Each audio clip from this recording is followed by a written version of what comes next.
Main রিভিউর পার্টে যাওয়ার আগে কয়েকটা অ্যাডিশনাল ইনফরমেশন দিয়ে রাখি, অনেকের জন্য হয়তো উপকারে আসবে, তবে যারা চান তারা চাইলে স্কিপ করতে পারেন। যেমন এখন থেকে আপনার ওয়ালটনের যে সকল ল্যাপটপগুলো আসবে, যেগুলো কোর i3 না, মানে তার নিচের যে ল্যাপটপগুলো, যেমন ইন্টেল পেন্টিয়াম বা সেলোরনের যে ল্যাপটপগুলো, সেগুলোর সাথে মানে আমরা নর্মালি যেগুলোকে একবার লোয়ার বাজেট বা বাজেট লেভেল বা এন্ট্রি লেভেল ল্যাপটপ বলি, ল্যাপটপ বা নোটবুক বলতে পারি আমরা, এই ল্যাপটপগুলোতে আপনার উইন্ডোজের এডুকেশন ভার্সন যেটা, সেটা জেনুইন ভার্সন আসবে। এটা তো জেনুইন উইন্ডোজ রয়েছে, উইন্ডোজের এডুকেশন ভার্সনটা। আসসালামু আলাইকুম, আমি Hasan Asif from fact centre, এবং আজকে আমরা ওয়ালটন প্রিলিউড N41 এর রিভিউ নিয়ে থাকছি। আমি আমার চ্যানেলের সবচেয়ে বেশি যে ল্যাপটপটার জন্য রিকোয়েস্ট পেয়েছি সেটা হচ্ছে ওয়ালটন প্রিলিউড N41। এটার ডিজাইন, লুক, বিল্ড কোয়ালিটি এবং মোস্টলি এটার ডিজাইন, বাইরের আউটলুকটা দেখে সবাই এত বেশি হাইপড আপ ছিল যে গত কয়েকদিন ধরে চ্যানেলের কমেন্ট বক্সে দেন পেজে, ইভেন আমার পার্সোনাল ইনবক্সেও এটার জন্য এত বেশি রিকোয়েস্ট পাচ্ছিলাম যে আই ওয়াজ লাইক কবে এটা হচ্ছে গিয়ে শেষ পর্যন্ত হাতে পাবো, এবং আমি এটার জন্য বারবার রিকোয়েস্ট করে যাচ্ছিলাম যাতে রিভিউ ইউনিটটা দ্রুত প্রোভাইড করতে পারে। সো আজকের ভিডিওটা আমি একটু ডিফারেন্টলি করতে চাচ্ছি। এই ভিডিওটাতে আনবক্সিং থাকবে, ল্যাপটপের এই বক্সটাতে কি কি থাকছে। তো লেটস ডু দ্য আনবক্সিং।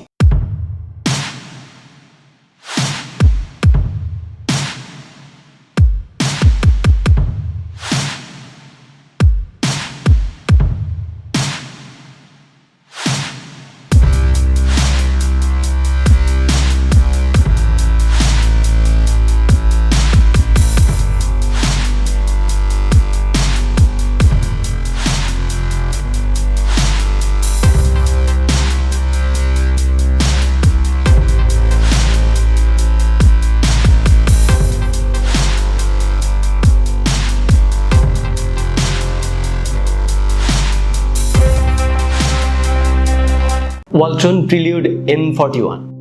সবাই যেহেতু ল্যাপটপটা নিয়ে অনেক বেশি হাইপড আপ ছিলেন, সেক্ষেত্রে আমি এটার সবচেয়ে ইন্টারেস্টিং পার্ট এবং মোস্ট অ্যাট্রাক্টিং পার্ট নিয়ে কথা বলি। ল্যাপটপটা খুবই থিন এবং পাতলা, অনেক আলট্রা স্লিম বলা যায়। ল্যাপটপটা আপনার যেই পুরুত্বটা বা থিকনেসটা 0.55 ইঞ্চ, মানে আধা ইঞ্চি থেকে হালকা একটু বেশি, এবং পাশ দিয়ে আপনার 12.5 ইঞ্চের মতো এটা ফিজিক্যাল সাইজ। যদিও ডিসপ্লে সাইজটা আপনার 13.3 ইঞ্চের ডিসপ্লে এটা এখানে ব্যবহার করা হচ্ছে, আইপিএস প্যানেলের ডিসপ্লে। তো এত পাতলা এই ল্যাপটপটা আপনার দেখলে বা হাতে ধরলে এখানে 1.3 কেজির মতো ওয়েট আছে, তবে আসলে মনে হচ্ছে না, মনে হবে যেন 1 কেজি ওয়েট মনে হচ্ছিল। এবং ল্যাপটপটা পুরোটাই বা পুরো বিল্ড ম্যাটেরিয়ালটা মেটালিক ফিনিশের হওয়াতে, এবং উপরে যে সারফেসে কিন্তু মোটামুটি একটা ম্যাটে ফিনিশের টেক্সচার রয়েছে, যেটার কারণে আপনার গ্রিপ পেতে খুব সুবিধা হচ্ছিল।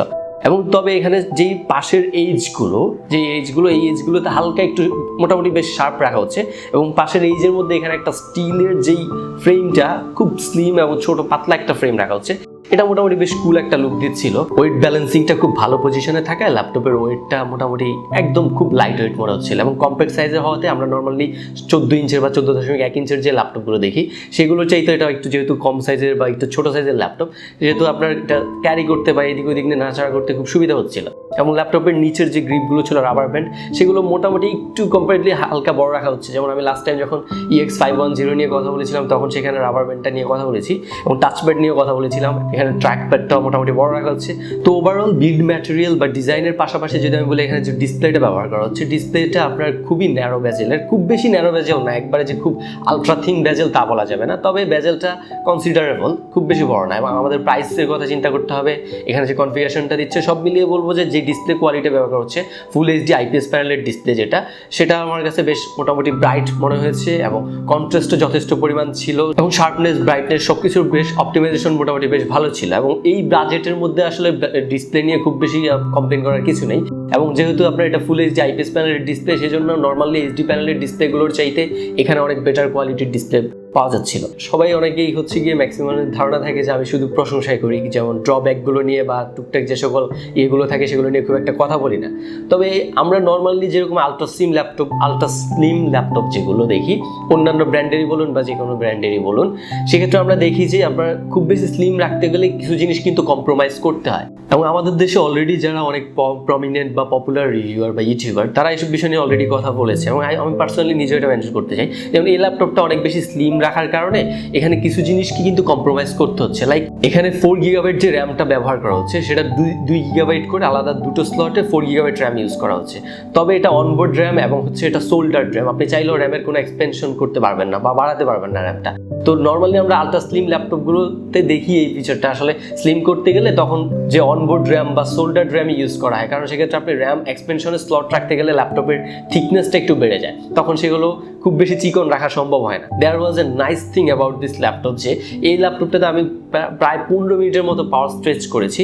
তখন আমার কাছে এটা একটু সারপ্রাইজিং মনে হচ্ছিল যে আসলে এটার যেহেতু কোনো রকম এয়ার স্পেস নেই বা ভেন্টিলেশনের জন্য কোনো রকম স্পেস নেই, সেক্ষেত্রে এটার আসলে কুলিং সিস্টেমটা কেমন হবে। তো আমি এটা হার্ডওয়্যার ইনফো বা অন্যান্য যে সকল সফটওয়্যার দিয়ে মোটামুটি সব হাই এন্ড বা যারা একটু অনেক বেশি প্রমিনেন্ট অনেক বড় চ্যানেলে রিভিউ করে তাদের মতোই দেখলাম আমি একটু টেস্ট করে। সেক্ষেত্রে আমি সর্বোচ্চ টেম্পারেচার পেলাম 80 degree and that was really surprising. এবং আপনার অ্যাভারেজ টেম্পারেচার 60 ডিগ্রির থেকে এরকম করে ওঠানামা করছিল। Okay, let's talk about keyboard and touchpad.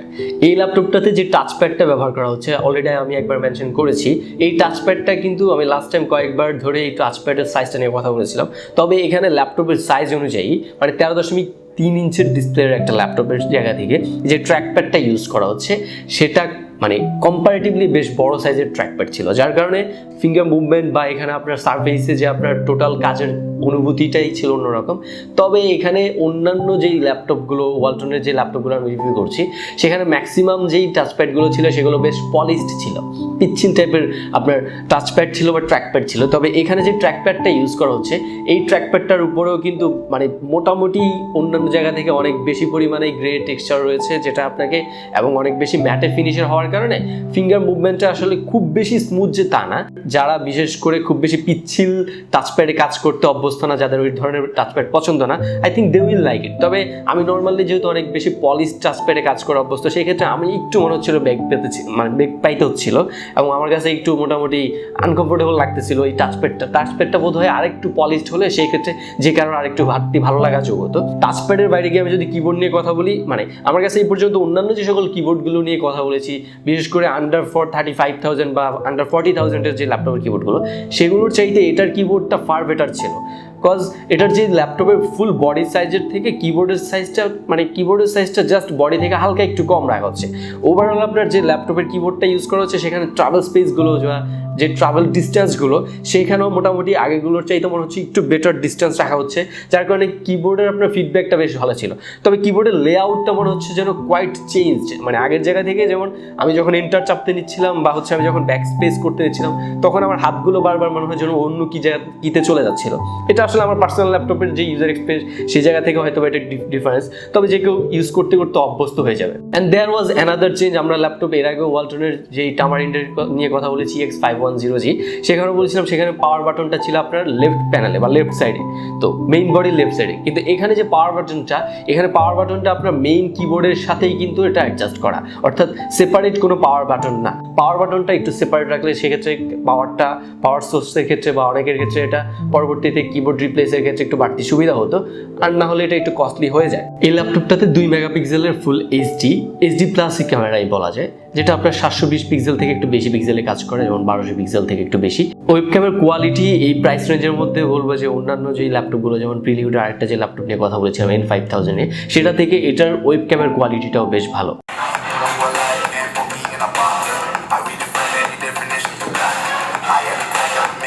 এখানে যে সাউন্ড কোয়ালিটিটা ব্যবহার করা হচ্ছে, যদিও আপনার 1.5 ওয়াটের দুটো স্পিকার বা স্টিরিও স্পিকার এখানে ব্যবহার করা হচ্ছে, তবে 1.5 ওয়াটের এই দুটো বা স্টিরিও স্পিকার কিন্তু আমরা প্রিলিউড N5000-এতেও দেখেছি। কিন্তু সেই জায়গা থেকে এটাতে যে সাউন্ড কোয়ালিটিটা ছিল অনেক বেশি লাউড ছিল এবং সাউন্ড কোয়ালিটিটা বেশ রিচ ছিল। এখানে ফুল এইচডি প্যানেলের যে ডিসপ্লেটা ব্যবহার করা হচ্ছে 1080 পিক্সেলের, এটা আপনার আইপিএস প্যানেলের ম্যাটে ফিনিশের ডিসপ্লে, যার কারণে আপনার কোনো রকম রিফ্লেকশন চোখে পড়ে না। আপনার ওভারঅল যে ব্রাইটনেস, কন্ট্রাস্ট বা শার্পনেসের টোটাল অপটিমাইজেশনটা বেশ ভালো পজিশনে ছিল। তো কালারগুলো আরেকটু পাঞ্চি হলে খুব ভালো লাগতো, যেমন আরেকটু স্যাচুরেটেড কালার হলে আপনার কালারগুলো অনেক বেশি পাঞ্চি লাগতো, সেক্ষেত্রে কালারগুলো অনেক বেশি জুস লাগতো। ওভারঅল সাউন্ড কোয়ালিটির সাথে ডিসপ্লের কোয়ালিটিটাও যে কাউকে ইমপ্রেস করবে এই বাজেটের মধ্যে বা এই প্রাইস রেঞ্জের মধ্যে। তো এরপরে যদি আমি এটার একটু কি স্পেসিফিকেশনটা নিয়ে বা যে হার্ডওয়্যারগত কম্পোনেন্টসগুলো সেগুলো নিয়ে একটু কথা বলবো। যেমন আপনার এখানে যেই প্রসেসরটা ব্যবহার করা হচ্ছে সেটা হচ্ছে ইন্টেল সেলোরনের প্রসেসর, জেমিনি লেকের প্রসেসর। এটা 6 ওয়াট টিটিপি বা থার্মাল ডিজাইন পাওয়ারের। এটা নর্মালি যেহেতু আমাদের এই বাজেট বা এন্ট্রি লেভেল ল্যাপটপগুলোতে প্রসেসরগুলো ব্যবহার করতে হয় একদম লো পাওয়ার কনজিউমিং, যাতে সেগুলো একটু অনেক লম্বা সময় ধরে আপনাকে ব্যাটারি সাপোর্ট দিতে পারে। সেক্ষেত্রে এখানে আপনার যে প্রসেসরটা ব্যবহার করা হচ্ছে, আমরা নর্মালি ইন্টেল সেলেরনের N4000 যে প্রসেসরটা দেখেছি সেটা কিন্তু ডুয়াল কোর ডুয়াল থ্রেডের ছিল, যদিও সেটাও 6 ওয়াটের, এবং এটা কিন্তু আপনার কোয়াড কোর এবং কোয়াড থ্রেডের প্রসেসর। তো ইন্টেল সেলেরন N4000 এর যেই বেস ফ্রিকোয়েন্সি সেটা 1.1 গিগাহার্টজ ছিল, এখানেও বেস ফ্রিকোয়েন্সি 1.1 গিগাহার্টজ, কিন্তু আপনার এখানে যে বুস্টেড বা বাস ফ্রিকোয়েন্সি সেটা আপনার 2.4 গিগাহার্টজ। তো কোয়াড কোরের কারণে যেমন আমরা যখন এটাকে সিপিইউ জেড এ পাওয়ার স্ট্রেচ করি এবং বেঞ্চমার্কিং করি, তখন এটার স্কোরটা রেশিওটা আসলে মেইনলি হচ্ছে কি আমরা যখন সিঙ্গেল করে হিসাব করি, যেমন থ্রেডের কথা যদি চিন্তা করি আমরা, একটা থ্রেডে আপনার সর্বোচ্চ 2.4 গিগাহার্টজ সাপোর্টের কাজ করবে। এখন যদি সেটা আপনার মাল্টিপল থ্রেডে কাজ করতে যায়, তখন প্রত্যেকটা থ্রেডে মিলিয়ে আসলে টোটাল কতটুকু ফ্রিকোয়েন্সি অ্যাটেইন করতে পারছে বা অ্যাচিভ করতে পারছে সেটা হিসাব করলে দেখা যাচ্ছিল যে এখানে অলমোস্ট 3.8 এর প্লাস বা অলমোস্ট 3.9 এর কাছাকাছি আপনার রেশিও পাওয়া যাচ্ছিল, যেটা কিন্তু আপনার সিঙ্গেল থ্রেড থেকে কম্পেয়ার করলে আমরা নর্মালি 3.3 3.4 দেখে থাকি এবং অনেক মোটামুটি হাই এন্ড ল্যাপটপগুলো থেকে। সেই জায়গা থেকে এটা মাল্টি থ্রেডের পারফরমেন্সটা মানে অন্যান্য অনেক বাজেট ইন্ডেল ল্যাপটপগুলোর চাইতে বেশ ভালো পজিশনে ছিল। তো পারফরমেন্স নিয়ে দেন হিটিং নিয়ে বলবো, ইট ওয়াজ জাস্ট গুড এনাফ। এবং এই প্রাইস রেঞ্জের মধ্যে যদিও কিছু লিমিটেশন আছে, যেমন এখানে আমি অলরেডি কথা বলেছি, র্যামটা সোল্ডার্ড র্যাম থাকার কারণে, এবং র্যামটা হচ্ছে কি আপনার পুরোপুরি কোনো রকম আপনি বাড়াতে পারবেন না, এক্সপেনশন করার অপশন নেই। এখানে 4 GB যে র্যামটা ব্যবহার করা হচ্ছে সেটা 2 GB দুটো স্টিক ব্যবহার করা হচ্ছে, ডুয়াল স্লটে ব্যবহার করা হচ্ছে, যার কারণে পারফরমেন্সটা একটু ইমপ্রুভ হবে। পারফরমেন্সের ক্ষেত্রে আপনার মোটামুটি একটু ভালো পারফরমেন্স পাবেন, দুটো ডুয়াল চ্যানেল র্যামের কারণে আপনি একটু ভালো পারফরমেন্স পাবেন। তবে যদি র্যামের এক্সপেনশনের অপশন থাকতো সেক্ষেত্রে হয়তো আপনি র্যাম এক্সপেন্ড করলে আরো বেটার পারফরমেন্স পেতে পারতেন। তবে আমরা জানি যে একটু বেশি আলট্রা স্লিম বা অনেক বেশি পোর্টেবল যে ল্যাপটপগুলো, সেগুলো আপনার ঠিক রাখার কারণে বা খুব বেশি চিকন রাখার জন্য আপনার কিন্তু কিছু জিনিস কম্প্রোমাইজ করতে হয়। লাইক এখানে আপনার র্যাম এক্সপেনশনের যে অপরচুনিটিটা বা স্কোপটা, সেখানে কিন্তু এটা কম্প্রোমাইজ করতে হয়েছে, এবং এটা আমরা অন্যান্য অনেক ব্র্যান্ডের ল্যাপটপে রিসেন্টলি দেখেছি, এটা নিয়ে অনেক বড় বড় রিভিউয়ারও কথা বলেছে। ওকে, এবার সেটা রিয়েল লাইফ পারফরমেন্স নিয়ে। ল্যাপটপটা যেহেতু ইন্টেল সেলেরন N4100 বা 4100 যে প্রসেসরটা ব্যবহার করা হচ্ছে, এবং এটা কোয়াড কোর প্রসেসর হওয়ার কারণে এবং ম্যাক্সিমাম বাস্ট ফ্রিকোয়েন্সি আপনার 2.4 গিগাহার্টজ রয়েছে এখানে। তবে এটা আপনার কিন্তু N4000 থেকে একটু বেটার, থ্রেডের দিক থেকে বা কোরের দিক থেকে আপনার অনেক বেটার, এবং পারফরমেন্সের ক্ষেত্রে ওভারঅল রিয়েল লাইফ পারফরমেন্সের ক্ষেত্রে আপনার এটা ইন্টেলের N4000 যেটা সেলেরনের প্রসেসর সেটা থেকে অনেক বেটার পারফর্ম করেছে। তো আমি প্রচুর মাল্টিটাস্কিং করেছি, মাল্টিটাস্কিং বলতে আপনার অনেক সফটওয়্যার নিয়ে কাজ করেছি, ইন্টারনেট ব্রাউজিং। তো মেইনলি অনেকের এটা কনসার্ন থাকবে যে এটা দিয়ে আপনার গ্রাফিক্স ডিজাইন করা বা একটু হ্যাভি ইউজার যারা, তাদের কনসার্ন নিয়ে কথা বলবো যে এগুলো যেহেতু আপনার মেইনলি এন্ট্রি লেভেল ল্যাপটপ একবারে, সেক্ষেত্রে আপনি এটা থেকে হয়তো টুকটাক আপনি ফটোশপের কাজ টাজ করতে পারবেন, মোটামুটি হালকা পাতলা কাজ, কিন্তু আপনি এটা থেকে খুব বেশি যে আপনি গ্রাফিক্স ডিজাইন বিশেষ করে ভিডিও এডিটিং এর খুব ভালো পারফরমেন্স পাবেন তা এক্সপেক্ট করা যাবে না।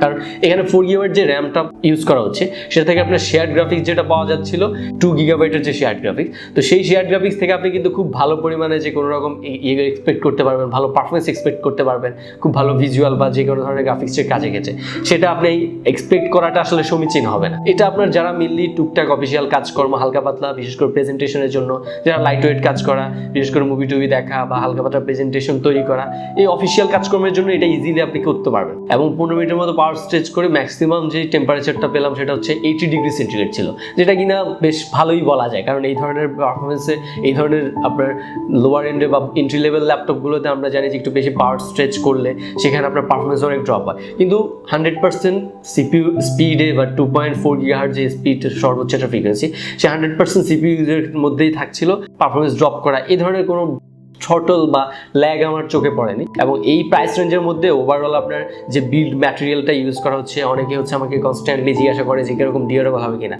তো এটা বিল্ড ম্যাটেরিয়াল নিয়ে আপনার ধরলে বা এটা আপনার ক্যারি করলেই বুঝতে পারবেন যে আসলে এটা বিল্ড ম্যাটেরিয়ালটা কতটা সলিড ছিল। যে মেটালিক বিল্ড ম্যাটেরিয়ালটা ইউজ করা হচ্ছে সেগুলো আপনার খুব প্রিমিয়াম ফিল দিবে। এবং নর্মালি এই ধরনের বাজেটের মধ্যে আমরা প্লাস্টিক ম্যাটেরিয়াল বা একটু হয়তো বা বেটার এন্ডের বা একটু হাই গ্রেড প্লাস্টিক ম্যাটেরিয়ালে দেখি, পলিকার্বনেট বললে হয়তো বা বেটার শোনায়, সেক্ষেত্রে সেই জায়গা থেকে এসে এখানে যে স্টেপ আপটা করেছে যে মুভমেন্টটা ছিল, এখানে বিল্ড ম্যাটেরিয়াল হিসেবে আপনার মেটালিক ফিনিশ, দেন ওভারঅল একটা আপনার ম্যাটে ফিনিশের এই ধরনের যে সার্ফেস সারফেসে যে ইয়েটা ব্যবহার করা, সব মিলিয়ে বলবো আসলে এখানে কিছু জিনিস তো অবশ্যই কম্প্রোমাইজ করতে হবে আপনাকে থিকনেসের দিকে কনসিডার করলে। তবে এই প্রাইস রেঞ্জের মধ্যে রাইট নাও 26,550 টাকা এটা রেগুলার প্রাইস। সেই জায়গা থেকে বলবো যে হয়তোবা র্যামের এক্সপেনশনের যদি স্লটটা থাকতো সেক্ষেত্রে এটা অনেক বেটার একটা ডিল হতে পারতো। সো এই ছাড়া ওভারঅল অন্যান্য জিনিস নিয়ে আসলে খুব বেশি কোনো রকম কমপ্লেন করার নেই। আপনার বাজেটের কথা চিন্তা করতে হবে এবং প্রত্যেকটা কিন্তু পার্টিকুলার যে ডিভাইসের কথা চিন্তা করি বা ল্যাপটপের কথা চিন্তা করলে আলাদা আলাদা কিন্তু টার্গেট যে মার্কেট বা টার্গেট যেই যারা কাস্টমার কনজিউমার তাদের কথা বিবেচনা করলে প্রত্যেকটা ডিভাইসের কিন্তু আলাদা আলাদা একটা পার্টিকুলার স্টেজ থাকে যে এদেরকে টার্গেট করে এই ডিভাইসটা করা হচ্ছে, ম্যানুফ্যাকচার করা হচ্ছে বা প্রডিউস করা হচ্ছে। তো সেই জায়গা থেকে যারা এটা মেইনলি হচ্ছে গিয়ে বেশি ক্যারি করতে হয়, প্রচুর এদিক ওদিক যাইতে হয়, মুভ করতে হয় এবং আপনাদের প্রেজেন্টেশনের জন্য বা টুকটাক হালকা পাতলা কাজের জন্য লং টাইম ধরে একটু ইউজ করার জন্য তাদের জন্য বলবো যে এটা মোটামুটি বেশ ভালো ধরনের একটা ল্যাপটপ হবে। সো এই ছিল ওয়ালটন প্রিলিউড N41 এর আমার review. Hope you guys enjoyed this video and this video was helpful for all of you. যদি ভিডিওটা আপনাদের উপকারে এসে থাকে অবশ্যই ভিডিওটি লাইক করবেন, কমেন্ট করবেন এবং পারলে শেয়ার করলে I will be very very grateful. So দেখা হচ্ছে পরের ভিডিওতে, সে পর্যন্ত ভালো থাকবেন, সুস্থ থাকবেন। তবে তার আগে আরেকটা রিকোয়েস্ট, যদি এখনও চ্যানেলটি সাবস্ক্রাইব করে না থাকেন please hit the subscribe button.